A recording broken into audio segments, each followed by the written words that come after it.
Então, pessoal, vamos resolver um exemplo da placa plana submersa, né, que nós não tinha feito em sala ainda, tá?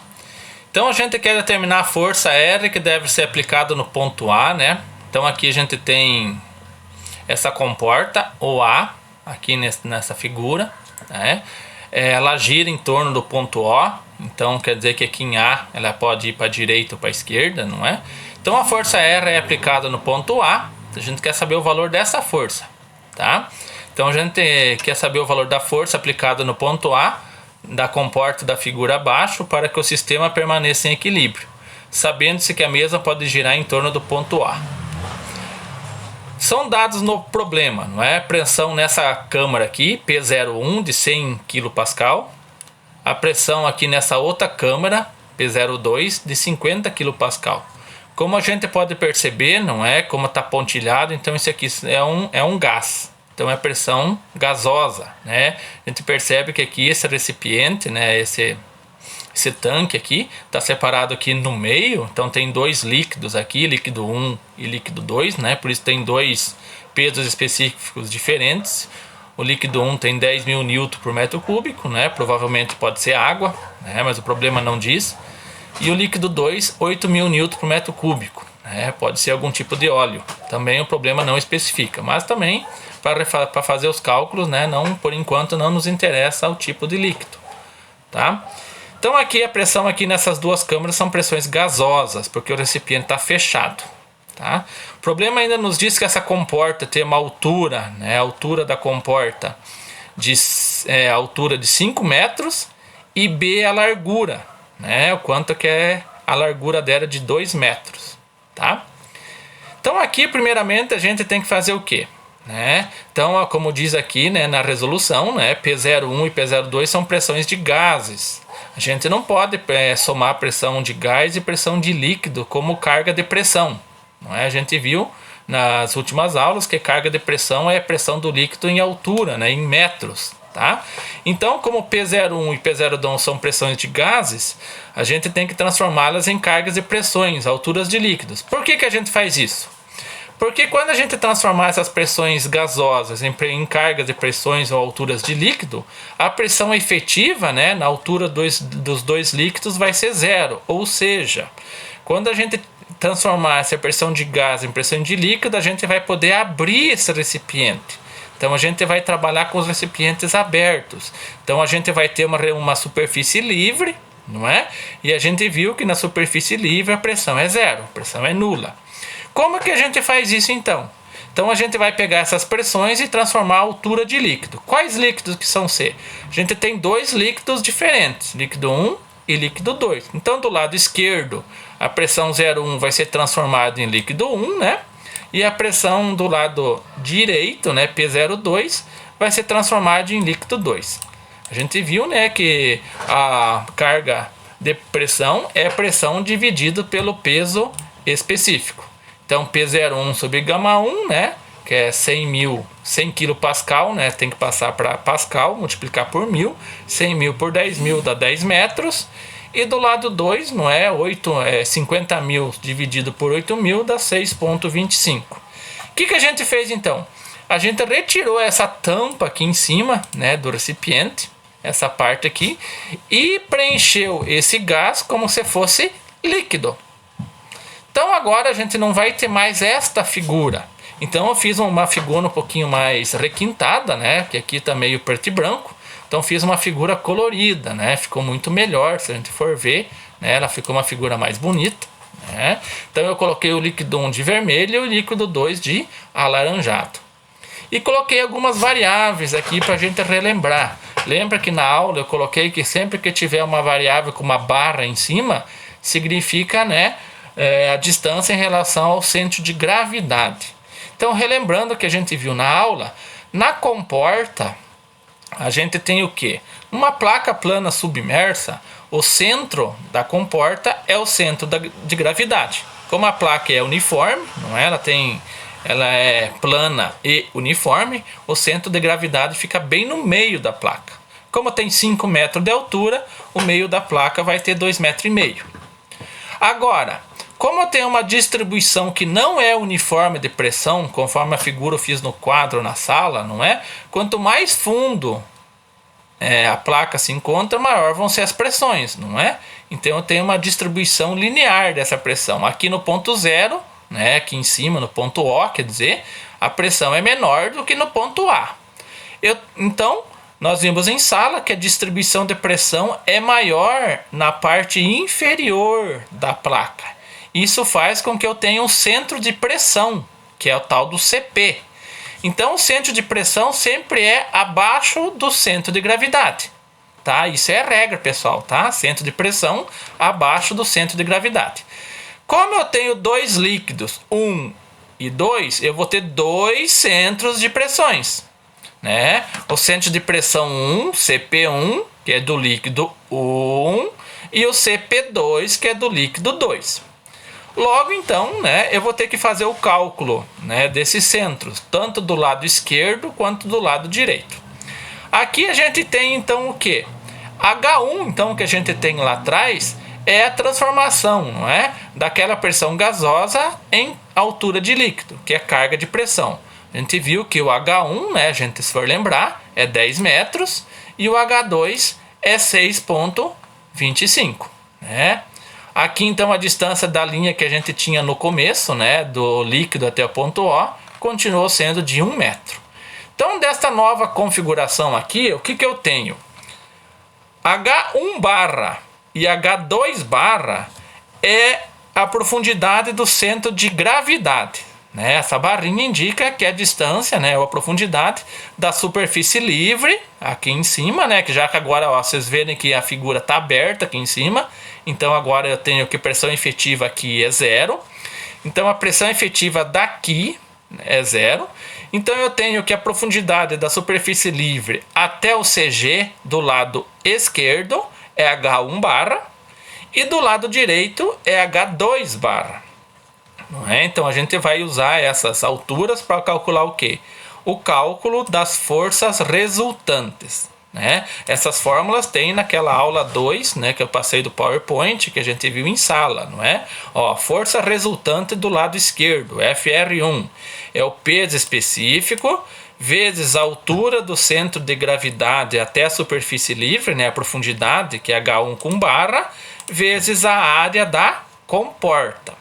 Então, o γ1 é 10.000. Agora, quem que é esse nosso H1? A profundidade do centro de gravidade, não é? Então, a gente vê que pela figura aqui fica fácil a gente calcular. É o produto que está aqui entre parênteses, não é? H1, que é 10 metros, né, que foi calculado anteriormente, mais 1 metro, né, que é a distância aqui até o ponto O, e 2,5 metros, que é metade da altura da comporta. Isso dá 13,5 metros, não é? E a área da comporta, a comporta tem 5 metros por 2 de largura, né? 5 de altura por 2 de largura, que dá 10 metros quadrados. Então, a força resultante do lado esquerdo, né, que do líquido 1, 1.350.000 newtons. Faça a mesma coisa para o lado direito, não é? Só que do lado direito o peso específico é 8.000 e o H2, né, é o H2 barra, né, que é a profundidade do centro de gravidade, que vai desde a superfície livre, né, até o CG, não é? É o 6,25 mais 1 mais 2,5, né, que 9,75 metros. Então, eu tenho força resultante, o resultado da conta, de 780.000 newtons. Essa é a primeira parte da conta, pessoal, não é? Cabe a gente ver aqui o seguinte, ó, para quem ainda não manjou, eu tenho aqui uma comporta que gira em torno do ponto O. Se está girando, então vai ter momento, né? Lembre lá das aulas de física, né? Mecânica geral, tudo mais. Tudo que gira tem momento. Então, se está girando em torno do ponto O, para a gente calcular essa força aérea, a gente vai ter que fazer um momento em relação a O. E esse momento vai ter que, primeiramente, vai ter que saber as distâncias, não é? Não em relação ao CG. Por quê? Não é no centro de gravidade que as forças são aplicadas. Lembrem, a força é aplicada no centro de pressão. Então, a força resultante do lado 1, né, esse 1.350.000, é aplicada no CP1. e a força resultante do lado 2 é aplicado no CP2. Tá?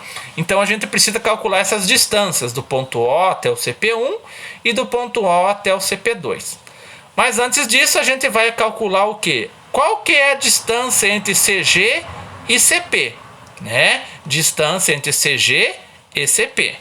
Essa também é a fórmula, né, que a gente viu lá nos slides, que está dizendo essa diferença. Ó, a distância do CG, que é YCP, menos do CG, que é Y barra, né? Cabe lembrar aqui o seguinte: como a comporta está a 90 graus, né, está na vertical, a gente pode colocar uma observação aqui, não é? Uma observação. Vamos colocar aqui, OBS. É Y igual a H. Não é verdade? O Y é igual a H, com barra, né? Por quê? Porque está na vertical. Quando está na vertical, esse meu Y1 com barra, né? Aqui, vamos colocar certo aqui então. Vamos lá, inserir uma equação aqui. Vamos colocar aqui essa. Vamos lá, é um negócio aqui. Voltando. Inserir equação. Vamos colocar só para ficar certinho aqui. Igual a H com barra. Isso aí. Ó, Y é H com barra. Por que isso? Porque o eixo Y é exatamente a profundidade. Profundidade é H, não é? Então aqui neste caso a profundidade é exatamente a coordenada Y. Então o meu Y1 barra vai ser H1 barra. Y2 barra vai ser H2 barra. Então aqui do lado esquerdo, pessoal, esse YCP1 menos H1 barra é a distância entre o CP1 aqui da figura e o CG. E o YCP2 menos Y2 barra é a distância entre o CP2 e o CG. Ou seja, essa distância entre o ponto lá preto e vermelho e entre o ponto preto e alaranjado. Não é? Então essas distâncias aí. A gente sabe que a distância do ponto O até o CG é 2,5, não é? Que é metade da altura da comporta. Então falta saber só essas distâncias entre CG e CP1 e CG e CP2, para depois fazer o balanço do momento, tá? Então vamos lá. Substituindo então, na nossa fórmula, não é? Essa fórmula está no nosso slide. A gente viu lá que YCP1 menos Y1 é o que? É a largura vezes a altura ao cubo, né? Aqui H sozinho é a altura da comporta, divididos por 12, Y barra vezes a área, né? Então esse BH ao cubo sobre 12, para quem não se lembra, é o momento de inércia de uma placa retangular, né? Isso vem lá de mecânica geral, não é? O momento de inércia de uma placa retangular uniforme, tá? Substituindo, a nossa largura da placa é 2, a altura é 5, então fica 5 ao cubo.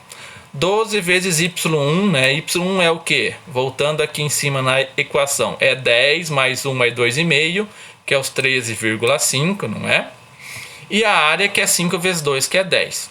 Então a distância entre o centro de pressão 1 e o CG é nada mais do que 15 centímetros, ou 0,15 metros. Mesma coisa para o 2, né? Para o lado 2, no lado direito, que dá 21 centímetros. Voltando na figura, então, a distância do ponto preto para o vermelho é 15 centímetros e do ponto preto para o alaranjado é 21 centímetros. Com isso, vamos para o balanço de momento, não é? Que é aquilo que faz com que calculamos a nossa força R. Então, do lado esquerdo, aqui eu só tenho força R1, que é a força resultante 1, e do lado direito eu tenho duas forças, não é? Então, para mim ter equilíbrio, as forças do lado esquerdo tem que ser igual à somatória das forças do lado direito dessa comporta, né? Então, do lado esquerdo eu tenho, ó, força R1 vezes a distância. D aqui coloquei como distância, né? Distância do quê? Do ponto O até o ponto CP1, né? Centro de pressão 1. E do lado direito, a força resultante 2 vezes a distância do ponto O até o centro de pressão 2. Mais a força R vezes a altura H, né? A altura H, para quem não sabe, está lá no problema, não é? A H é a altura da comporta, não é? Que está aqui, que é 5 metros. Para quem não lembra aí. Substituindo os valores e resolvendo, a gente tem então que a força aérea tem que ser de 292.740 newton, tá, pessoal? Então, esse é o meio de resolução que a gente utiliza sempre quando a gente tem comportas, tá? Essas fórmulas aqui, ó, a gente sempre vai usar, não é? Quando a gente usa para calcular a distância do centro de pressão, tá, pessoal? A gente não sempre vai usar esta aqui. Muitos problemas substituem o H de altura por L, tá? Não tem problema, posso colocar do mesmo jeito, né? Um Lzinho aqui. Não vai alterar praticamente nada, né? Que às vezes fica até melhor para não confundir H, desses H, digamos aqui, e L como sendo a altura da comporta, tá, pessoal? Então, às vezes até no próprio livro vai ter H, tá? Mas vocês têm que levar sempre em conta, né, que esse L ou H que tem aqui nessa fórmula é a altura da comporta, tá? A altura da comporta. E o B sempre vai ser a largura, tá bom? Então, por hoje é só, pessoal. Vou colocar uns exercícios lá para vocês fazerem. Qualquer coisa a gente tá no WhatsApp, tira dúvidas, né? E a gente vai marcar uma reuniãozinha aí um dia desse no Google Meet para tirar dúvidas e tudo mais sobre os exercícios. Falou? Até mais.